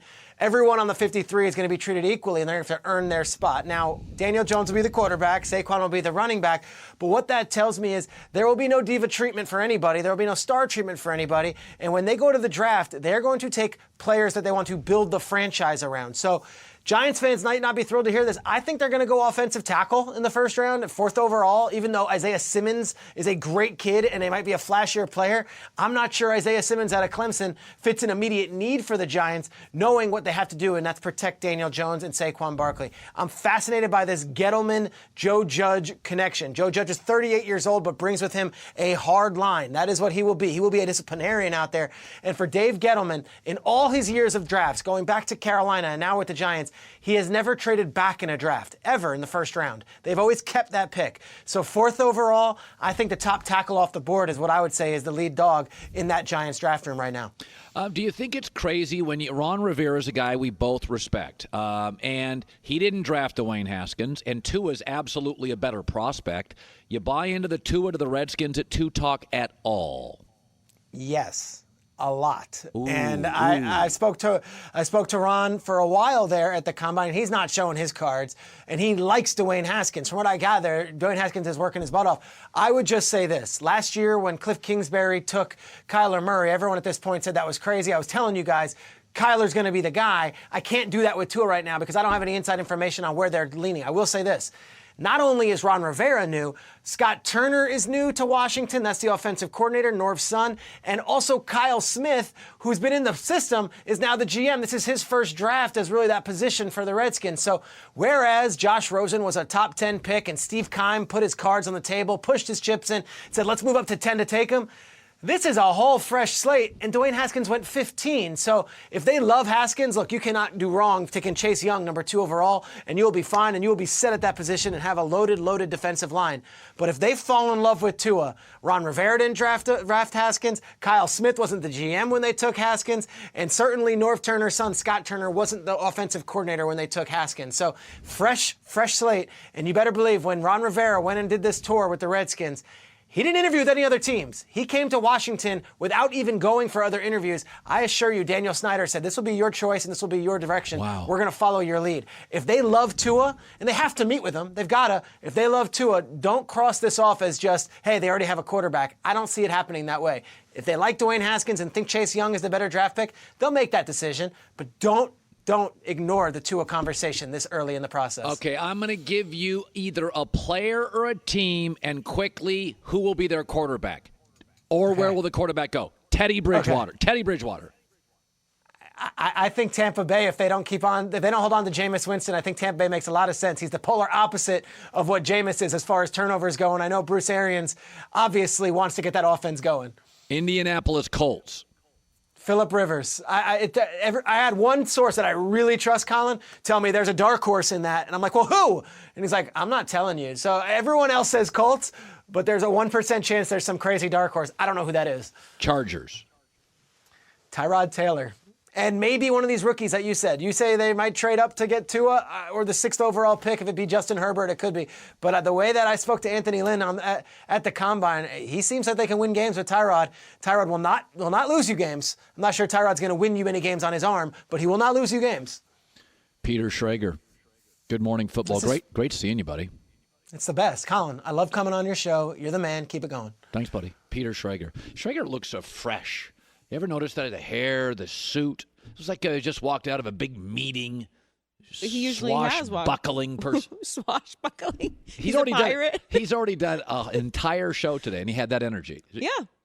Yeah. He what do you call that look, Goulet? The rich guy look? Rich guy look, yeah. He looks like he has good jeans on, nice shirt, hair's done. He's heading places in life. Yeah, Schrager definitely has the rich guy look. Yeah, Times Square behind him. He just got done with a big meeting there somewhere. Joy Taylor with the news. No. Turn on the news. This is the Herd Line News, sponsored by Mercedes-Benz. Yes. The best or nothing. That's right. So the Bengals have an opportunity to boost their roster with the number 1 pick in the draft this year, but they'll also look at notable free agents hitting the market. The team typically prefers to re-sign their own players and fill out the roster with lower-tier players that are willing to take bargain deals. But according to Ian Rappaport, Cincinnati will be heavily involved in going after more high-profile free agents this year. Is that Burrow's telling him to do that? Is that the whole thing there? Well, Burrow did allegedly tell them that he would like them to keep A.J. Green, which they're trying to work out a contract with him. If not, they're going to franchise tag him. According to Over the Cap, the Bengals currently have $44 million in cap space. You know what's funny about being on a sports show and having opinions? That when you state facts, it infuriates people. Like what? Like the Bengals are a bad franchise with a cheap owner that in 30 years hasn't won a memorable playoff game. Those are facts. Why do they get mad at me in Cincinnati when I state those facts and they say, well, I mean, we got to the playoffs in 30 years? It's almost impossible not to, isn't it? Well, if your mentality is that it's a successful season to make it to the playoffs. Oh, God, for the Bengals, that's the standard of the franchise. Right. Just get accepted into the cool club. Then it is an issue that you're saying that is not a good thing. If that's your level, that's what you want to achieve is to make it to the playoffs, then you're being critical of their achievements. Wouldn't it be a hot take to say Cincinnati's actually a well-run organization, reliable and functional? That would be like, okay, you're trying to get attention and clicks. I mean, Cincinnati just is. They just are. They have some years that are awful, and then they have some years where they make the playoffs. They're mostly invisible in the league. Jacksonville's more invisible. They're probably number 2. I would argue that Jacksonville's actually more visible. Are they? They've had more to talk about. Boy, I'll tell you, Jacksonville's not long for this league. No, I'm with you, and they're trading everybody, and I agree with you. But over the past 5 years, I would say Jacksonville is actually more discussable than the NFL moved Bengals. off St. Louis, San Diego, and Oakland. If you don't think they're going to move off Jacksonville, you're out of your mind. They're already scheduling back-to-back games in London. Like it's about an inch away from just getting rid of it. I don't know if this is more of a PR move than reality, but I'll be optimistic and say this is good to hear. Because they do need to be aggressive. Yes. If you're going to go in a completely different direction with the coach, after all those years with Marvin Lewis, who did keep them consistent and set a culture there, and you're bringing in the number 1 overall pick, make some moves. So despite rumors that the Browns would be open to trading Odell Beckham, he seems to be in their long-term plans. Cleveland will be revealing new uniforms in April, which I'm very curious about. Okay. And Odell has reportedly already been featured in the promotional photo shoots done by the team. So they can't include him because he's part of the photo shoot thing. I mean, it's so something. your uniforms are deciding your personnel. All right. It's something. Sounds like a great organization. All I'm saying is, if they are strongly considered trading him, they probably wouldn't build the campaign around him. This is similar to having a franchise quarterback. You know, this is a part of teams, like the billboards, the advertisements that you do. All that stuff costs money. Yeah. And it is a part of branding your team within the city. Yeah. So it is something. It's not saying that they will not trade him if somebody comes with 3 first-round picks, but they want something similar to what they got for him, which was Jabril Peppers, a first-round pick and a third-round pick. I can guarantee you what they're going to take with their first pick. That's the easiest team in the league. They're taking a tackle. Yeah, they have they have the worst tackles in the league. So I should have made a 4th guarantee in my mock draft. The Cleveland Browns will take a tackle with their first pick. There's still time. You feel strongly about it? Yeah. That is not disputable. It's what they need, and it's a good year for tackles, and I think that they have the 10th pick. The Cleveland Browns will take a tackle, and they should, even if they got the 5th best tackle. And I think they'll probably get the 4th best. Jets will get the 5th best. The 4th best tackle is great. So they're going to get a starting left tackle out of the draft. So finally, Anthony Davis teaming up with LeBron was one of the biggest stories of the NBA offseason, and LeBron told Spectrum Sportsnet that the partnership is going better than he could have hoped. It's everything I expected and more. Obviously, that's why I wanted him here. When you get a generational talent like that and you have an opportunity to get him, just try to do whatever you can to try to get him. And it's no surprise to me. I already knew how incredible the guy is. It has definitely worked so far. I think the ultimate test will be if they win a championship together, because if they don't, that would be a massive disappointment. Would it? Well, I guess it would be a massive disappointment, but I mean, if you go to Vegas, Clippers are going to be favored over them. So I'm not going to look at it and say, oh, LeBron could. You know, all these LeBron haters. LeBron, Anthony Davis, Lakers. I know, but Clippers have better players. They don't have the better duo. They have better players. I'm with you. I like the Clippers more as well, but it will absolutely be a disappointment. I mean, look, Lakers fans weren't even sure if they wanted LeBron here when he came. If they don't win a championship, that unlike the Bengals, the standard for the Los Angeles Lakers is most certainly championships. Let's be honest about this. 2 years ago, this organization was an abject disaster. I mean, people forget it was, they had D'Angelo Russell, but nobody wanted him, and then the Magic thing. It wasn't long ago they were as dysfunctional as like Washington. And so say what you want about LeBron. It's been incredible this season. Yeah. Far exceeded my expectations. Oh, God, yes. I mean, remember when they hired Vogel, we didn't know what was going on. It seemed like it was just a setup to then eventually fire him and then move Jason Kidd into that spot. They seem like a happy team. They do. Yeah. The chemistry is great. We see Anthony Davis and LeBron has most certainly worked. I'm not saying any of this is not positive and trending in the right direction and going great. I'm just saying, to me, the ultimate test of this partnership is, do they win a championship or not? Yeah. Enjoy with the news. Well, that's the news. And thanks for stopping by. The Herd No, Line it News. is funny in this day and age. If I say Joe Burrow's a good prospect, I compare him to Tony Romo. Tony Romo's a really good quarterback. That's considered hate. Like, I think Baker Mayfield is a reach with the number 1 pick. Oh, you hate Oklahoma. Like, I think Giannis is number 2 in the MVP. Oh, you hate. So the Green Bay Packers were 13-3, and I'm like, they're like 9-7. They're not. Some years, there's always a team that, they win 12, and you feel like, they kind of backdoored it. They got lucky. Schedule is soft. It is. Somebody asked me a couple years ago, I was getting interviewed, and they said, you're controversial. And I said, it's amazing that the truth now is controversial. If you just say Bernie Sanders has no chance to be president and he could never beat Trump, that is not a controversial take. You can just look at the demographics, the electorate that would vote for him. He's not going to win. Folks, what's happened is people have been so babied that just saying the truth, if you don't agree with it, is Giannis and LeBron. You can make an argument. My only point is, why is Giannis such an overwhelming favorite? If you look at the minutes played, he'll be on the court less. His team is 5-1 without him. LeBron has had to overcome multiple things that Giannis hasn't. New coach, new roster, the Kobe tragedy. That's not hate. It's Giannis would be my now if I had Giannis, LeBron MVP and Giannis at 8.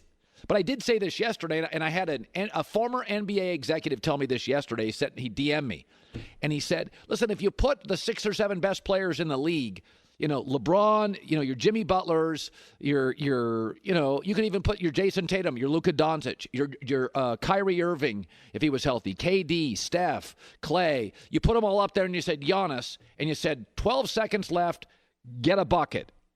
Giannis could be near the bottom of that list. That doesn't feel like most valuable. Bucks are 5-1 without him. That doesn't feel the most valuable. He's great. I said this about Kawhi Leonard. He's great. He's never going to be the most valuable player in the league. Takes too many nights off. And the Raptors were 17-5 last year without him. He left. They're still good. He's great, but I don't feel he has the value. Kawhi doesn't pass. Kawhi takes too many nights off. Giannis doesn't really shoot. He's not the passer, the ball handler, or the shooter of LeBron. But he is a great defensive player who drops 28 a night, and that has absolute value. But I think we've gotten to a point now where if the people, maybe it's younger people, if you just don't agree with them, even if you say Joe Burrow's a good prospect and Giannis is number 2, and I do think Baker's kind of a reach, which has been proven to be true, it comes across as hate. We don't hate anybody. We don't hate here. We disagree with a lot of people. We don't hate anybody. Well, everyone has a platform now for their opinion, which is good. And we didn't used to see it. Didn't used to see it. It used to just be phone calls and, you hang up on people. It's really hard to get instant feedback about your opinion. So maybe people have always been this way. We just didn't have the outlets to receive their opinion about it. But I'm with you, though. It's not a shot. Like, I don't agree with the Tony Romo comp, but that's not a shot. I actually am more comfortable with the Tony Romo comp than I am the Tom Brady comp, because at least there's, some space to improve. Some flaws in the comp. Good stuff. Brad Turner, LA Times, covers the Lakers. His thoughts on what has been an incredible chemistry year, the best road team in the NBA, and one of the happiest teams in the NBA. A very fun team to watch this year in the Lakers. Be sure to catch live editions of The Herd weekdays at noon Eastern, 9 a.m. Pacific on Fox Sports Radio, FS1, and the iHeartRadio app. Covering the NBA for 12 years with the LA Times, an American newspaper that's actually growing and spending money.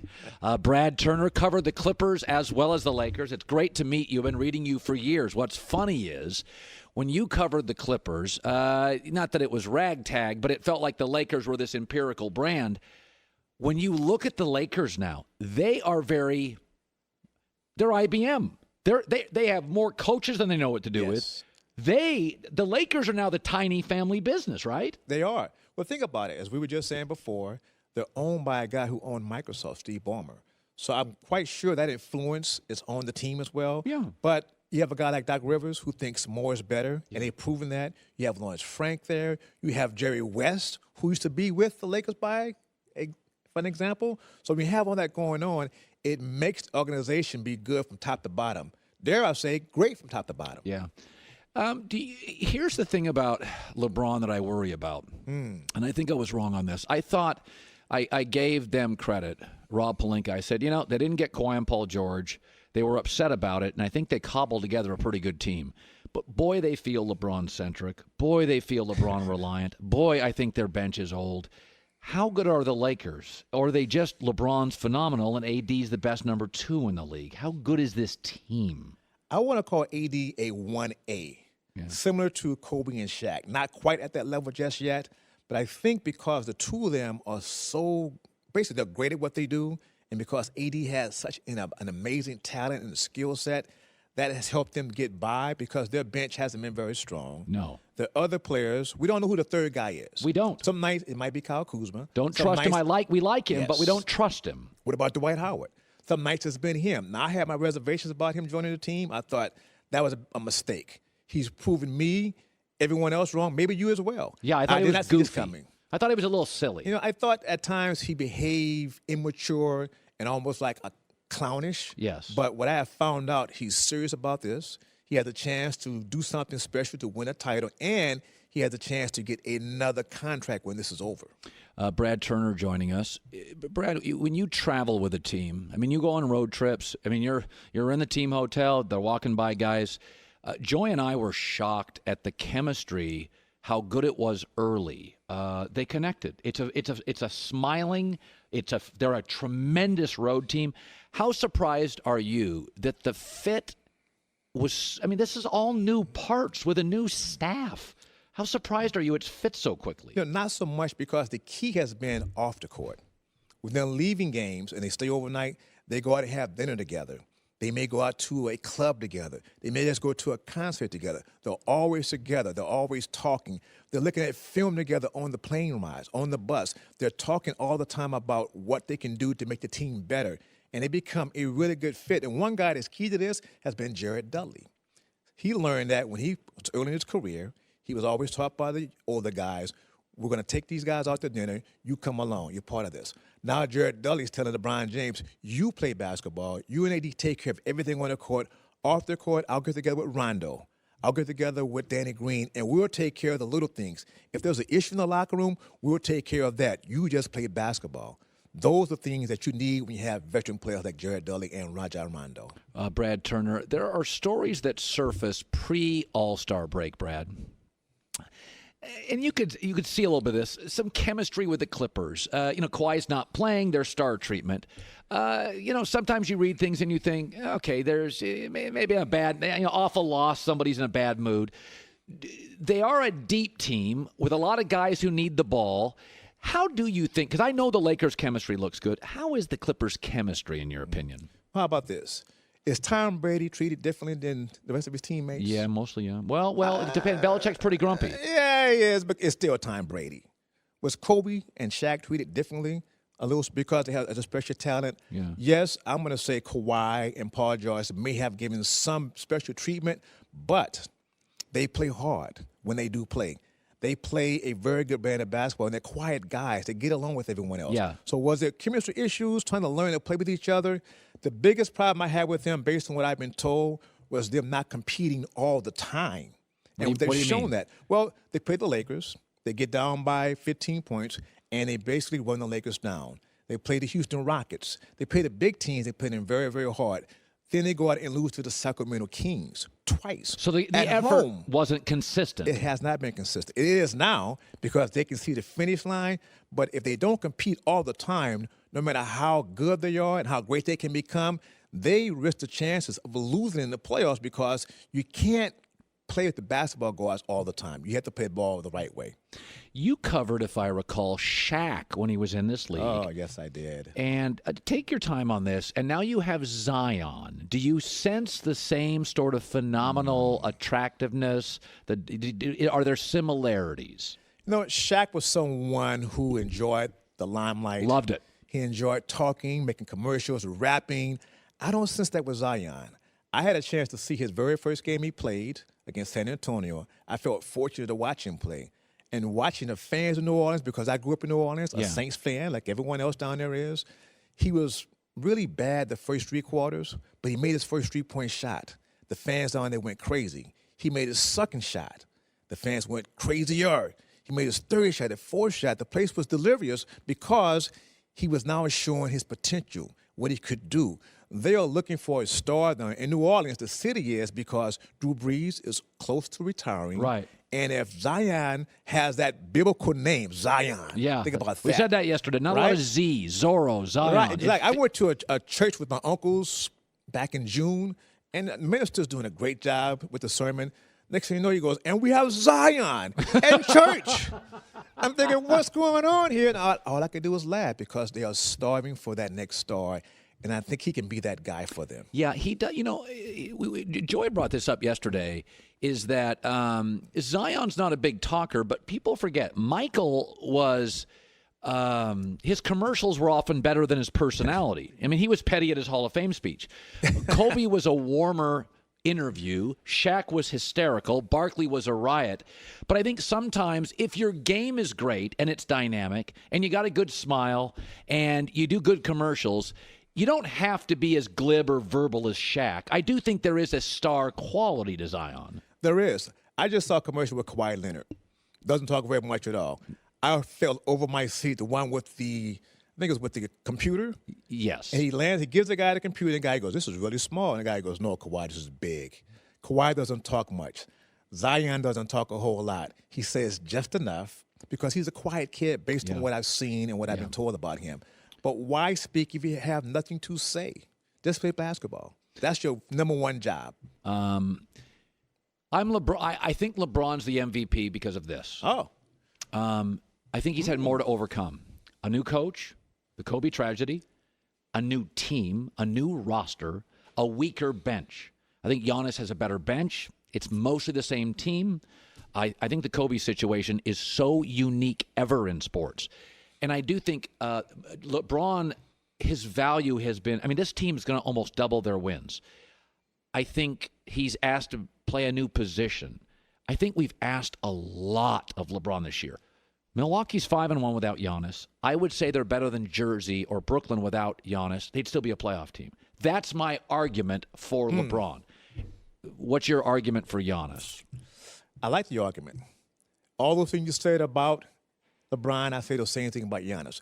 Look at his background in the total picture of it, where he's come from Africa to Greece, to being this great player that has improved. And we saw him speak a little bit more at the All-Star events with Chris Paul and Obama. He opened up some, which showed me another side that we didn't know he had. I think that Giannis is still the MVP of the league. He'll repeat because he's had not a good season, a great season. He's been phenomenal, and he's pushed his team to the best record in the NBA. Does that mean they'll win a title? I don't know. Now, I have covered LeBron the last 2 years. Yeah. I love what he does. I just saw the triple-double he put on in New Orleans. Yeah. The three-point shot he busted in Zion's face, wagged his tongue, smiled at him like, young fella, you're not ready just yet. I think he's getting closer, but if I had to vote, and I don't vote because we don't vote at the LA Times, my vote will go to Giannis. Brad Turner, Laker writer, LA Times. We're out of time. Absolute pleasure meeting you. Please come back. Hour 3 next. I will. Thank you. Be sure to catch live editions of The Herd weekdays at noon Eastern, 9 a.m. Pacific. mdriveformen.com. The code is HERD, HERD, to get 20% off your first purchase. mDrive's not for everybody. It's for the driven. Stanford Routt played for almost a decade in the NFL. He was a second-rounder. You know, it's interesting. I love asking players this. So you're a high draft pick. I've asked players before, the combine, the draft, guys enter camp. And you know pretty quickly guy can play or guy can't. There's a lot of misses. So Joe Burrow's going to be the number one pick. When the new quarterback comes in, that's the franchise, right? How many practices will it take for Cincinnati players to be like, they're not as good as advertised? I think that it'll probably happen rather quickly, simply because you can have a high draft pick. I remember we had Jamarcus Russell back in 2007. Oh, that's right, because you were with the Raiders at the time. Yes, exactly. And it could be something that happens very quickly where you see a really good throw that he makes, like in training camp or like in mini camp, OTA, something like that. Or it could be where he's struggling to read the defense, where it does seem like he doesn't want to really sit back in the pocket and take that hit that you know is coming. Also, you can go ahead and make that last-second throw for their receiver to get open. So it's something that the veterans, the coaches, they'll be able to pick up on rather quickly, kind of like with the Bears and Mitch Trubisky. They just simply may not admit to it publicly, but a lot of players in the locker room, they can pick up on that instantly. Yeah, it's funny with Jamarcus Russell. So he was a bust. There were things. When did you know, Stanford? Because you're an all business guy. You come in, you do your business, you're a pro. When did you know? And you're like, it doesn't feel like the commitment you need. Oh, wait, you're putting me on the spot right now. Well, it's documented. It didn't work. I can tell you, and I had a lot of great conversations with J-Rock. That's what we called him in the locker room. And I can tell you that there was a time where he drove his Phantom to the facility at 7 o'clock in the morning. And that's when the guys on the team were like, okay, you know what, that's kind of like a little off. Most guys are just driving some basic type of car to work because you're up there at 7 o'clock in the morning till 3, 4, 5 o'clock in the evening. So it's not a place where you have to really show out. So that was something that a couple of guys in the locker room, a lot of the vets were, okay, you know what, it seems like he's a little bit more interested in showing everybody what he has in his bank account than what he can do on the field. Yeah, it's interesting how long Washington. There are rumors they would take Tua at number 2. Now, Dwayne Haskins didn't show a ton. Urban Meyer acknowledged on this show he's not ready to start. Washington, being Washington, jammed him into a starter's role. If you ran Washington today, would you draft Tua? If you would ask me that question about 5 years ago, I would probably say no, we can't draft him because we took Dwayne Haskins last year. So you just can't take a quarterback in the top 5 picks like in such a close proximity of time. But after what you see Arizona did, bailing on Josh Rosen the way they did for Kyler Murray, I'm of the mindset if you feel like Tua's the guy and you feel like he's an instant upgrade over Dwayne Haskins, then I'm all for it because you don't want to continue to be in the cellar of the NFC East like the Washington Redskins have been for so many years. You got to find a way to actually get up out of this hole that you're in, and I think Tua's a great quarterback. You see what he did in Alabama, taking Hurts' spot in the national title game the way he did. I'm all for it right now.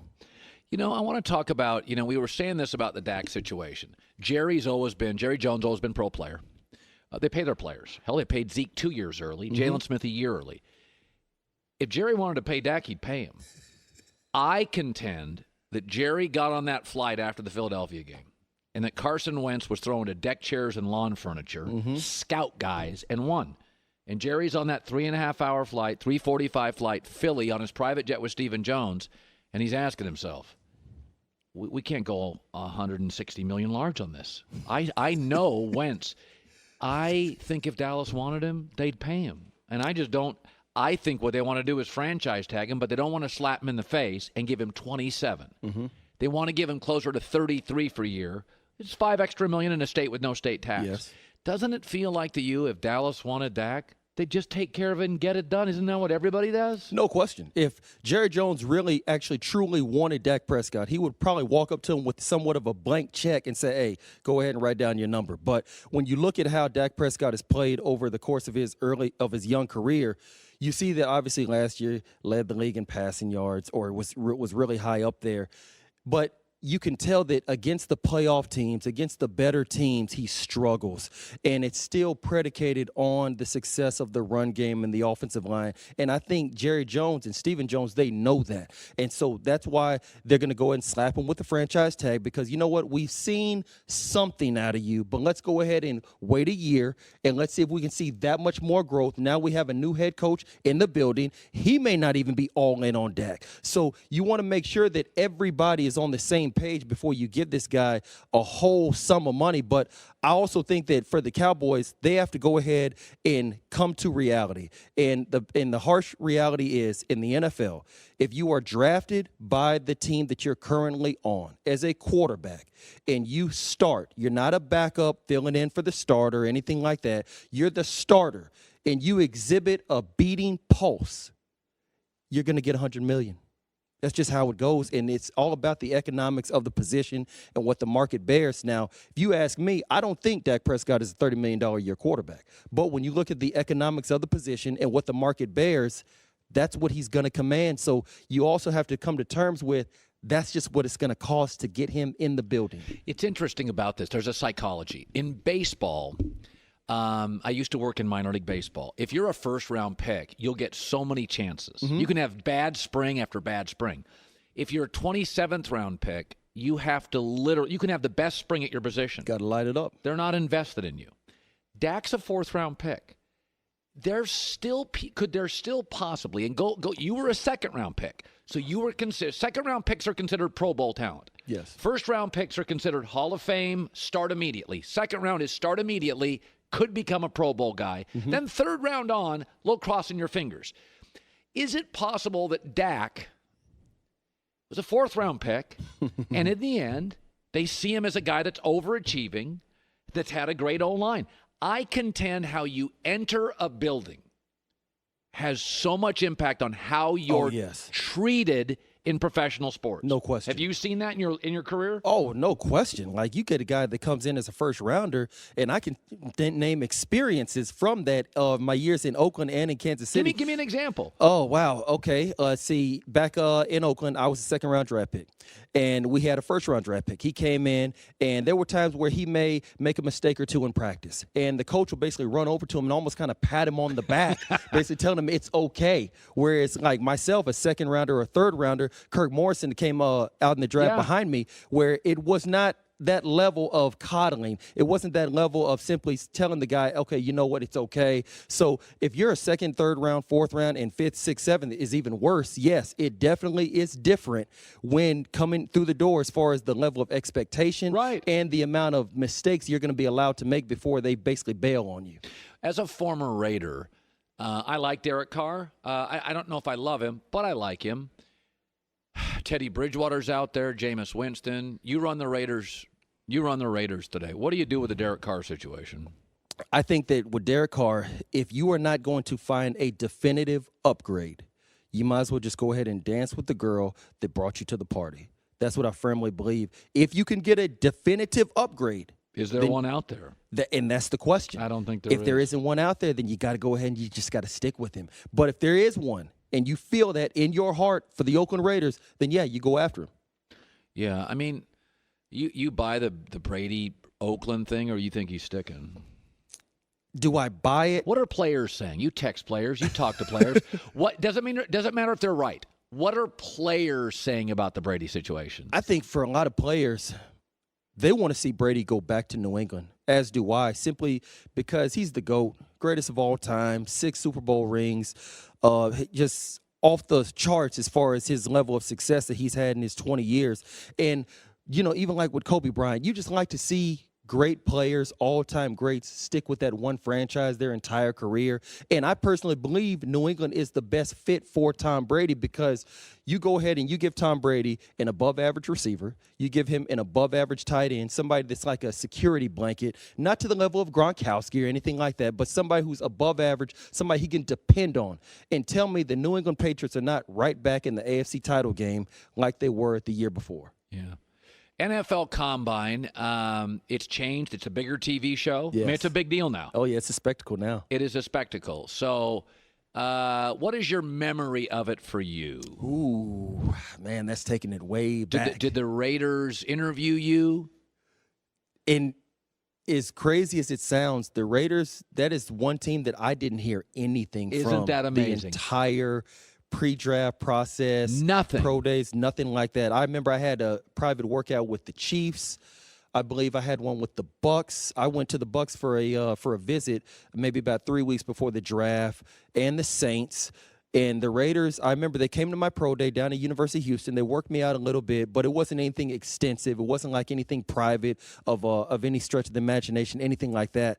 And I remember when I first got drafted by the Raiders, I remember Calvin Branch told me, he said, Routt, I could have told you at your pro day that we were going to draft you. Why? Simply because I think they had seen everything they need to see at the combine and even the first part of my pro day, and even in just my film going back to my senior year in college. But that's the crazy thing about it is that there's a lot of guys that they're drafted by the team that they heard from the least throughout the process. You're not the first guy to say that. I also think, so much of the the draft is deception. Mm-hmm.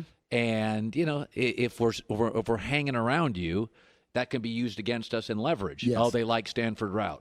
So if I just, the bottom line, you don't want to give it away. And then, I think so much of this. Mel Kiper once told me this. He goes, I know I'm being used. He goes, I know I'm being manipulated. I have to accept it, and I have to find the kernels of truth. But people want information out there, and he's a gateway to a lot of information. Yeah, I get it.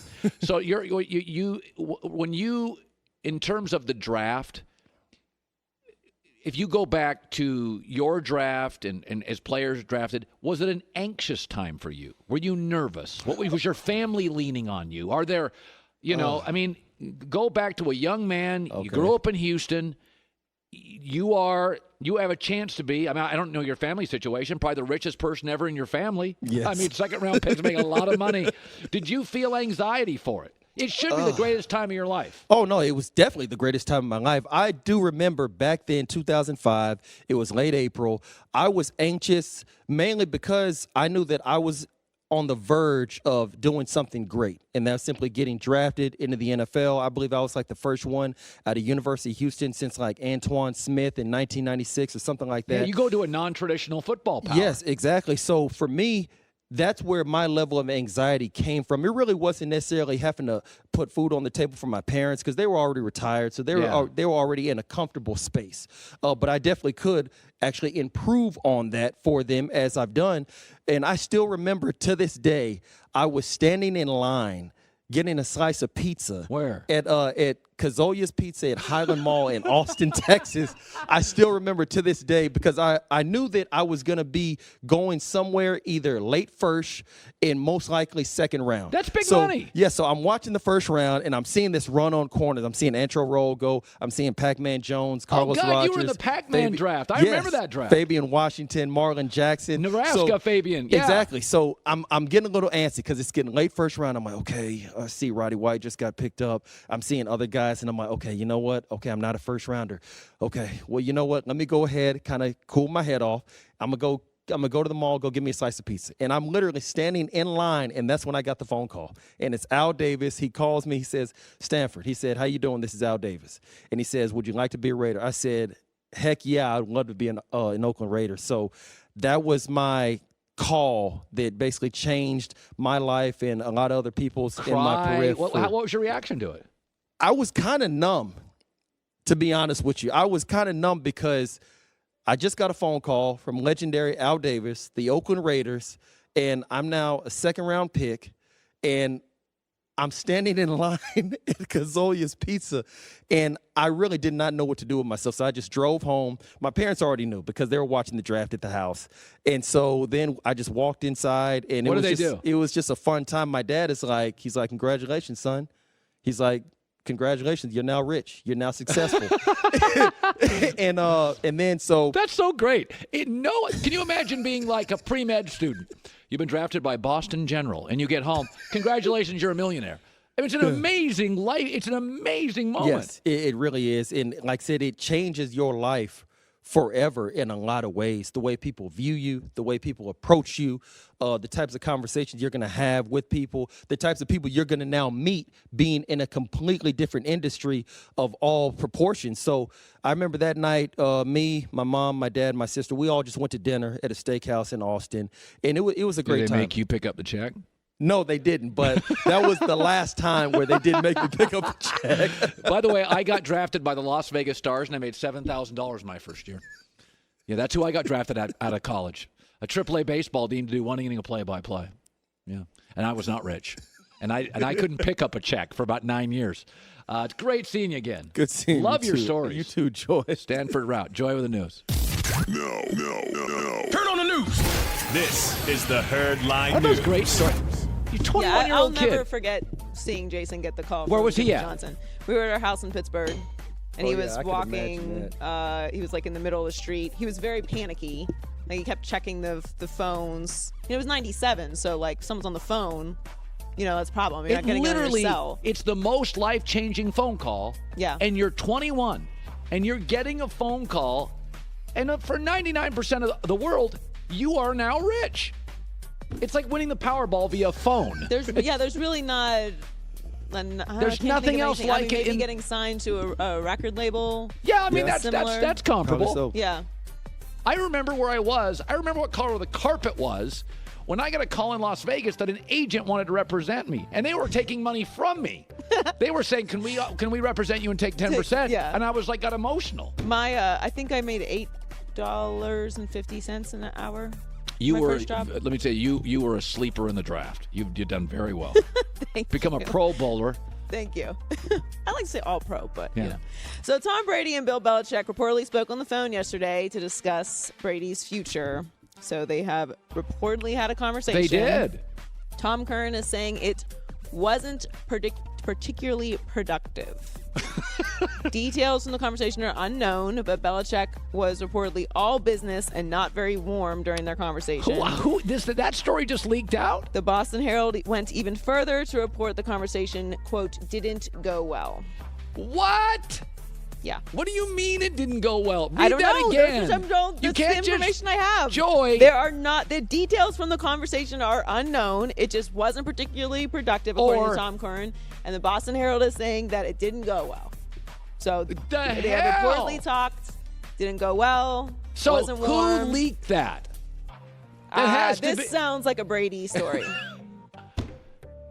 This sounds like a Brady story. Oh, now, my God, they talked and it didn't. When's the last time you were on a phone call that didn't go well? All the time. But, and like, it leaking is probably because it really didn't go well. I mean, think about it. If you have a very important phone call with someone. My God. And you get off the phone and it did not go the way you thought I would it ruin my month. Right. But you're immediately going to tell someone, wow, that didn't go the way that I thought it would. My God, this should have been the lead story in America today. Well, it just happened. The phone. Oh, it just happened. I'm pretty sure it just came out. But I don't really know what he was expecting. I don't know. I operate like this in life. Once I truly know who someone is, I feel comfortable in knowing who they are, a friend, a family member, a coworker.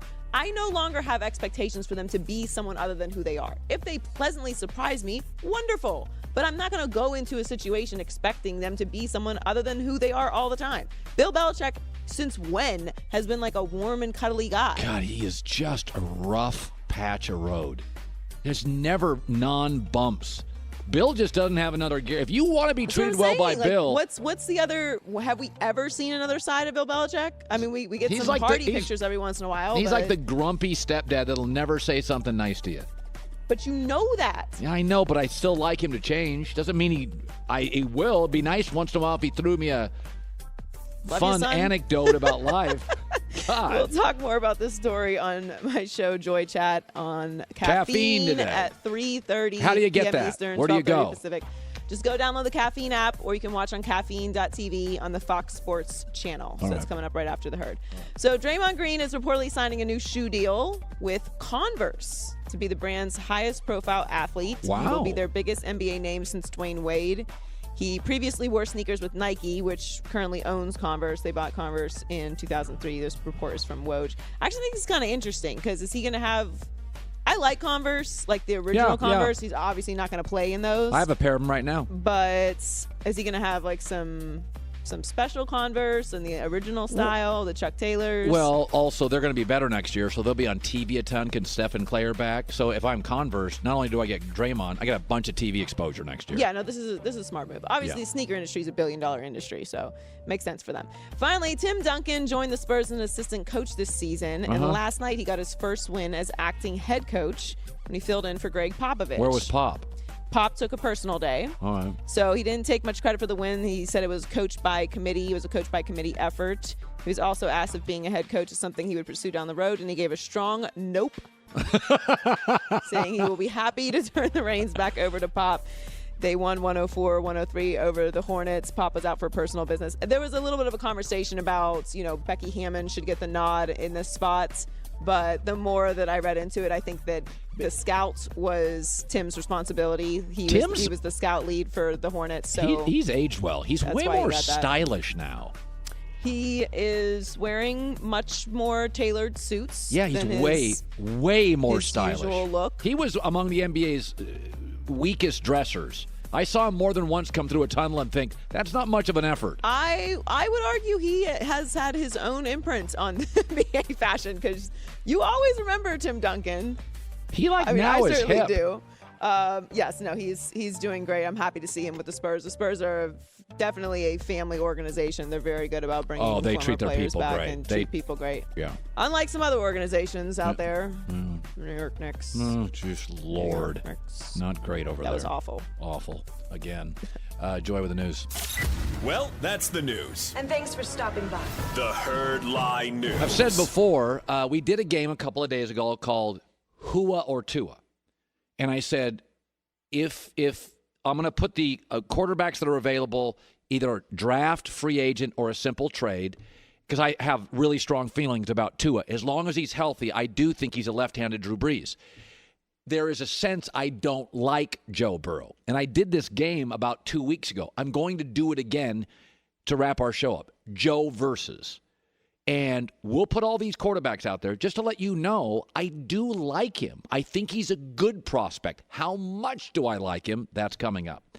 Want more Herd? The Herd streams 24 hours a day, 7 days a week within the iHeartRadio app. Search Herd to listen live or on demand whenever you like. Upgrade your wiper blades. Michelin Endurance XT silicone wiper blades. Real world proven. Walmart's where you get them 2 times longer than other blades. So we did Hua or Tua, but you all know I like Tua. And this is the way the world works. If I say I like a prospect, he's good, not a great prospect, I hate him. No, I don't. Joe Burrow's a good prospect. Yesterday I had a former scout on, and I asked him about Joe Burrow. Here's a response. So I'm just going to give you a quarterback, and you tell me, as a former scout, you give me the comp. Joe Burrow. At his best, he's Tony Romo. We totally agree. At his best, he's Tony Romo. That's exactly what I think. That's his comp. Tony Romo was undrafted. Burrow's going to go number 1. I think he's going to be overdrafted. Doesn't mean I don't like him. So I thought today we'd play Joe versus. You throw out the quarterback prospects, current quarterbacks, and I'll tell you who I think is a better prospect or a better higher ceiling, Joe Burrow or the person you mentioned. Here we go. All right. Would you rather have Joe Burrow or Lamar Jackson? Lamar Jackson is a world-class athlete. Burrow is not a world-class athlete or a world-class arm talent. You know how I believe you got to be great at something. Lamar is, Joe isn't. I would take Lamar Jackson. Would you rather have Joe Burrow or Baker Mayfield? Joe is a bigger, more athletic athlete. I think Joe's got a better temperament. I would take Joe Burrow as a prospect over Baker Mayfield, who I always felt was a late second, early third round pick. Burrow or Josh Allen? I don't think there's any question Burrow's a better prospect. Josh Allen didn't win a lot in college, threw a lot of picks, was awful in his 2 biggest games. Burrow's more under control, does not have the arm, but I think he's a better prospect overall and can win you games without the mistakes. Burrow or Deshaun Watson? Burrow's a better thrower of the football. I'll take Deshaun Watson because Deshaun is a generational talent. He's a playmaker in an era where playmaking matters. Burrow throws a better football. He's got better anticipation when he throws, but he's still not great as a thrower of the football. Burrow or Patrick Mahomes? Not close, Mahomes. That's the easiest one. That won't. You just put that little green check mark up there real quick there. Burrow or Derek Carr? Burrow's a better prospect. It's pretty close. Burrow is a bigger, more mobile athlete. Burrow or Dak Prescott? Athletically, they're fairly close. Burrow is an absolutely more natural deliverer and distributor of the football. I would say Burrow over Dak. Joe Burrow or Carson Wentz? Not close, Carson Wentz. Carson's bigger, stronger, massive arm, and a better athlete. Joe Burrow or Aaron Rodgers?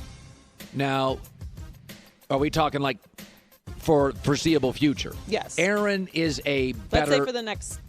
I guess we're doing this for the next 5-10 years. Aaron Rodgers then, yeah. If it was 10, I don't know. I think Aaron's going to retire sooner than people suspect. I think he's out in about 4 to 5 years. I agree. One more injury to Aaron, and I think he's going to start talking with Danica Patrick about when are we going to live in Malibu full time. I don't think he's that far off with one more big hit. Burrow or Kirk Cousins? Burrow's a better prospect. Got a better arm. A little more athletic. He's also bigger. Kirk Cousins is a really good guy. He is really actually very small in person. Burrow or Matt Ryan? Close. I'd take Matt Ryan. I think Matt throws a better football, better anticipation thrower. Burrow's the better athlete, but you could argue me out of this one. Okay, so you don't feel strongly about that. I don't feel strongly about that. It depends. This is one of those, I'd listen to what my scouts tell me. I don't have a strong conviction. I think Matty's a better thrower. I think Burrow's the better athlete. Burrow or Garoppolo? Well, I like Garoppolo. So Garoppolo was taken late second round. I would go slight lean Garoppolo. And I'll say this. Burrow, because he's a let-it-rip guy, what you're going to see from Burrow early in his career, he's going to throw some picks. That's the knock on Garoppolo. Joe Burrow, remember, his comp is Tony Romo. Tony's a confident guy who just lets it rip. Joe's going to let it rip. But we don't always hate that, though. I don't. I'm a huge believer. Let it rip. But Burrow's going to throw picks. The knock on Burrow 3 years in is going to be kind of throws too many picks. That's the knock on Garoppolo. I think this one will be as easy for you as Mahomes. Burrow or Russell Wilson? Yeah, you don't even finish the sentence. Russell Wilson is he's one of the top 5 football players, and I say this here, I thought about this the other day.